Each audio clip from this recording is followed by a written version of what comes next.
રવિવારની સુંદર સવાર અને સટોરી અદ્ભુત પુસ્તક. આજના યુવાનોએ ઇમોશનલ વેલબિંગ માટે આ પુસ્તક વાંચવું જ જોઈએ.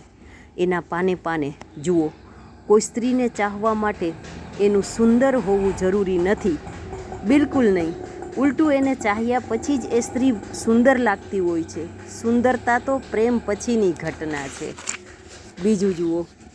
જીવનમાંથી વિખૂટા પડી ગયેલા લોકો ધારો કે સોશિયલ મીડિયામાં મળી પણ જાય તોય શું? પાનખરમાં ઉજ્જડ થયેલું વૃક્ષ કોઈ તસવીરમાં રહેલી લીલોતરી જોઈને રાજી નથી થતું. એ પ્રતીક્ષા કરે છે વસંતની. ત્રીજું જુઓ. ભૂતકાળના આઘાતો રૂઝાઈ ગયા પછી રડવું નથી આવતું. સ્મરણોમાંથી જ્યારે ભાવનાત્મક તત્વો ઓગળી જાય છે ત્યારે માત્ર પ્રજ્ઞા અને ડાપણ બાકી રહે છે. એ જ તો નિશાની છે રૂઝ આવ્યાની, કે તમારી કથા તમને દુઃખી નથી કરી શકતી.